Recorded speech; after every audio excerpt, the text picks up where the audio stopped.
¿Recuerdas finales del 2024? Los ecuatorianos llegamos a tener hasta 14 horas sin luz. Todos sabemos lo que es vivir así. Aunque muchas veces no lo notamos, el sistema eléctrico es una de las partes fundamentales de un país. Sin embargo, varios factores han puesto a prueba la capacidad energética del Ecuador. Hoy exploraremos las causas. Bienvenidos a otro capítulo de Los Especialistas.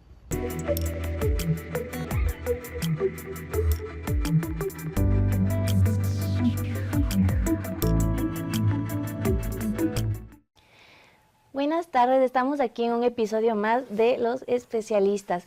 El día de hoy vamos a hablar sobre la crisis energética en Ecuador. Por eso tenemos aquí a Marcos Acuña para poder hacer algunas preguntas sobre el tema importante. Mucho gusto, muchas buenas tardes, ¿cómo está?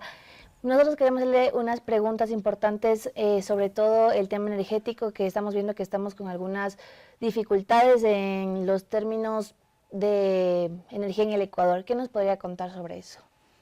Muy buenos días, un gusto estar aquí compartiendo con ustedes, con USLA Channel. Bueno, sí, en realidad, como bien lo comienza manifestando, el sistema eléctrico está en crisis. Lamentablemente ha sido una serie de acontecimientos a lo largo de estos últimos 9, 10 años que han provocado que progresivamente vayamos entrando en una crisis energética que ya se ha evidenciado durante estos 2, 3 últimos años y que lamentablemente también no se han tomado los correctivos necesarios y suficientes para que podamos ir por lo menos recuperando y saliendo de esta crisis, ¿no? Entonces hay una serie de...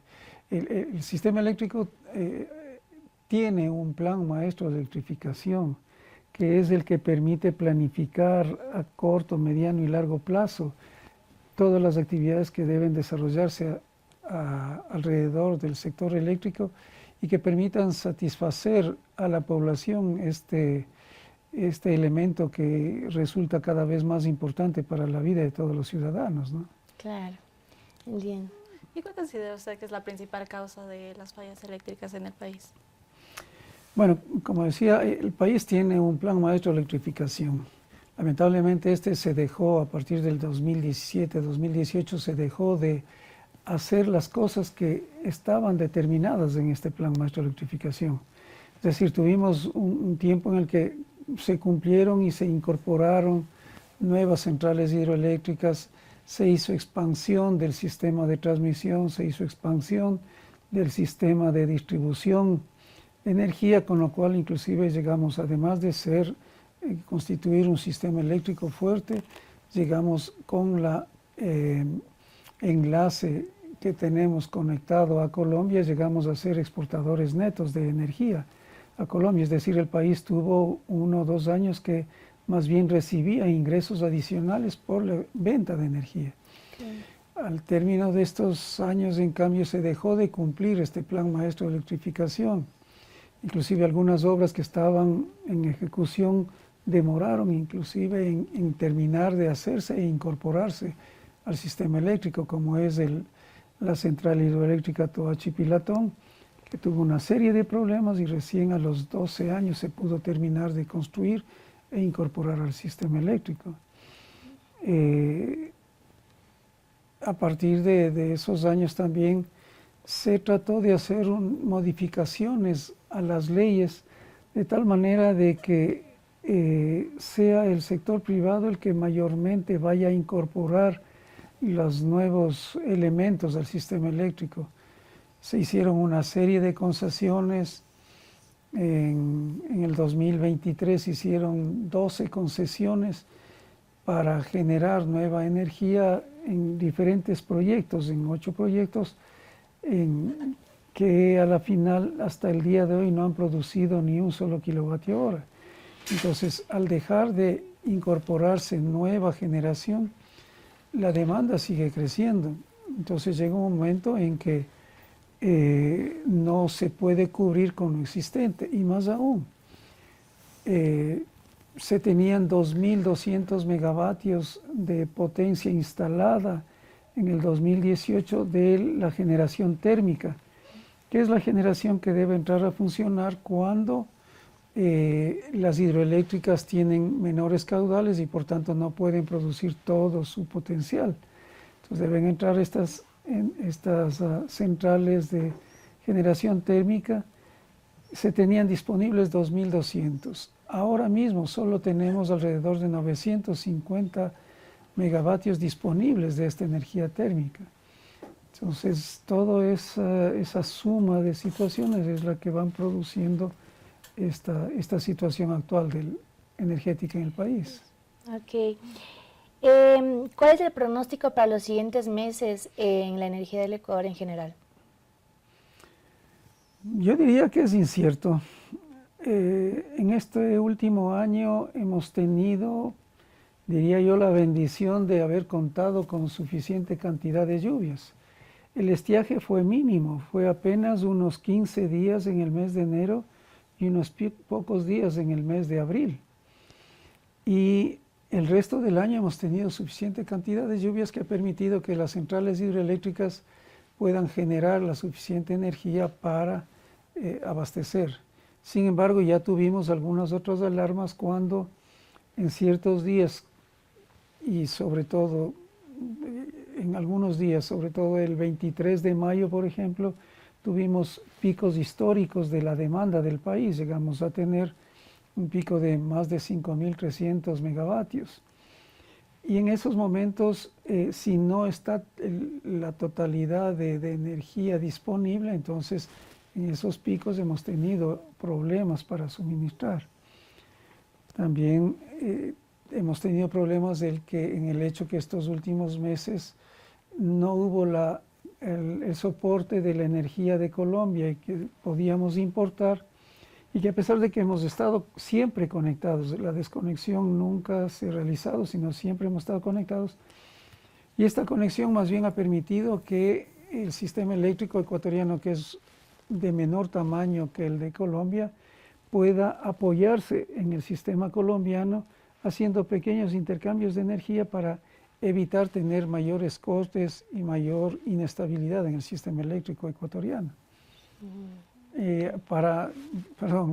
Complementando, lo que vemos de aquí para adelante es que lamentablemente no se han podido incorporar nueva generación.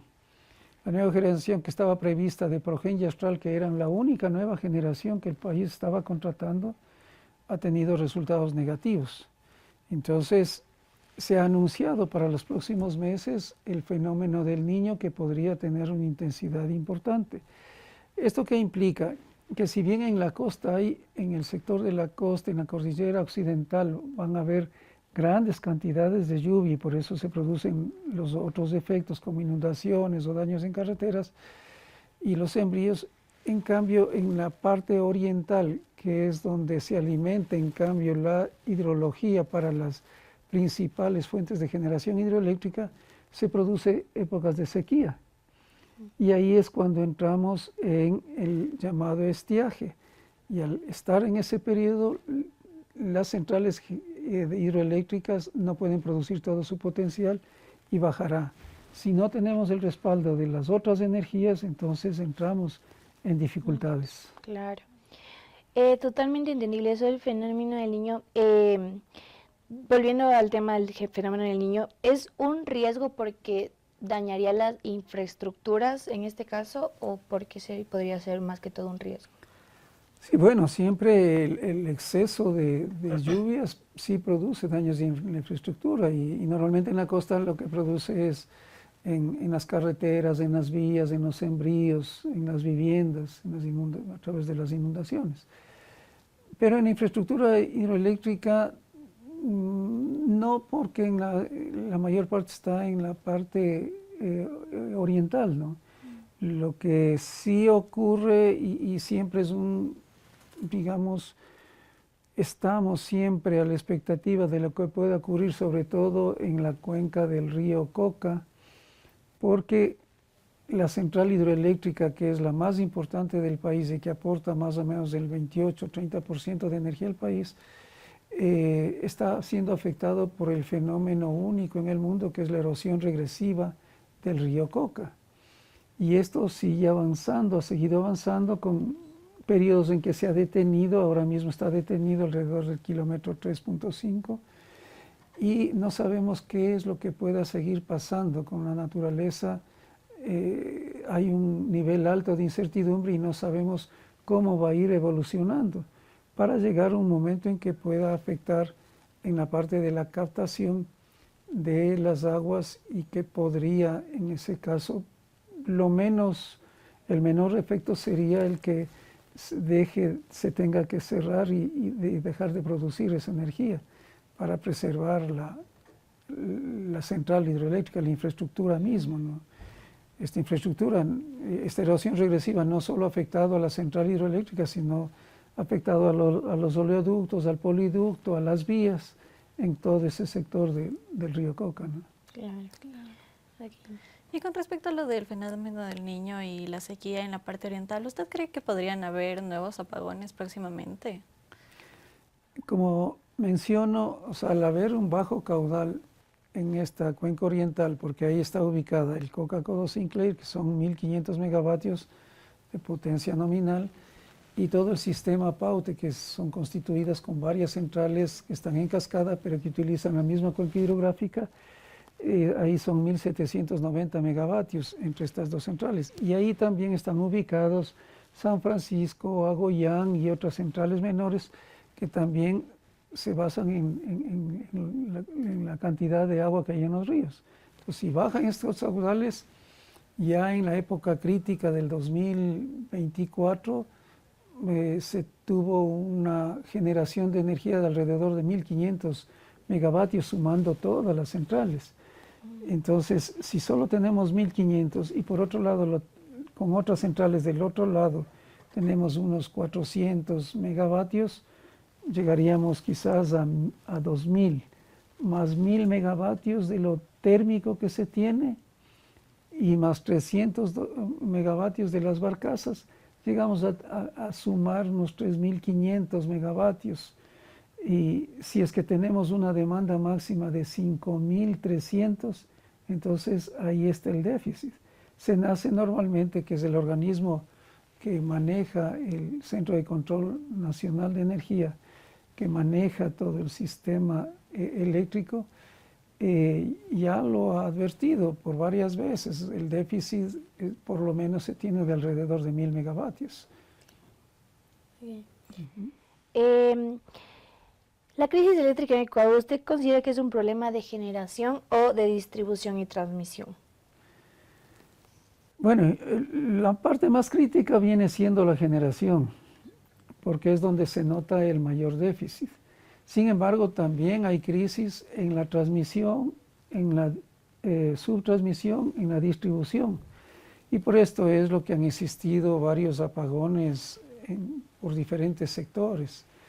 Ahora mismo se han hecho tratado de hacer algunos correctivos con estos apagones de los 2 últimos fines de semana, tratando de mejorar de alguna manera las partes más críticas que han hecho falta mantenimiento en el sistema de distribución y subtransmisión, que también tiene sus deficiencias, y por eso es que SENACE se le hace más difícil manejar el sistema, o sea, la conducción de la electricidad para distribuir en todo el país. Cuando hay contingencia en algún sector, le es difícil solventar por otro lado para no interrumpir el servicio en ese sector. Entonces, ante esa debilidad se producen los apagones, y eso es lo que muchas veces hemos estado percibiendo, ¿no? ¿Tienes otra pregunta tú? Bueno, ¿qué medidas como ciudadanos cree que deberíamos tomar nosotros para el ahorro energético? Bueno, en general, algo que se ha mencionado mucho es el mantener y volver a la cultura tanto del ahorro como de la eficiencia energética. El ahorro para no tener, claro, en la parte domiciliaria decimos no tener prendido de gana las luces o tener funcionando algún equipo y dejar olvidado. Así también como en las industrias y en los comercios, ¿no? Utilizar lo que realmente necesitamos para hacer un ahorro energético. Por otro lado está la eficiencia energética, que igualmente es aplicable tanto desde el nivel personal, domiciliario, comercial e industrial, de tal manera de que primero utilizar los equipos que son más eficientes energéticamente, es decir, por eso se ha producido el cambio de las luces que fue de la transición de la incandescente, el ahorrador fluorescente, hacia ahora la iluminación LED. Entonces, lo cual produce un ahorro de energía por eficiencia, porque estos equipos son más eficientes. Igualmente, cuando utilizamos los calentadores, cuando utilizamos las refrigeradoras, ahora las refrigeradoras tienen sistemas eficientes, entonces por eso algún rato se hizo el plan para cambiar las refrigeradoras, las antiguas que no son eficientes eléctricamente, y las que ahora cada vez con sistemas modernos hay eficiencia. En la parte comercial y en la parte industrial, con mayor razón, hay que establecer, y existe un plan de eficiencia energética que las industrias y las empresas en general deben someterse a este plan para optimizar el uso de la energía en las industrias, y ya no solo se refiere a la parte eléctrica, sino es en la parte energética en general, cuando hay los intercambios de calor, el uso apropiado en los sistemas, de tal manera de inclusive hacer, digamos, procesos industriales que tengan un correcto recorrido para optimizar el uso de la energía en general, ¿no? Claro. Listo, muchísimas gracias por venir, muchas gracias por ayudarnos en este capítulo de los especialistas. Contamos con todo su apoyo para un mensajito a los ciudadanos, tal vez. Bueno, con todo gusto, muchas gracias por esta oportunidad a UDLA, y felicito la acción de ustedes permanente.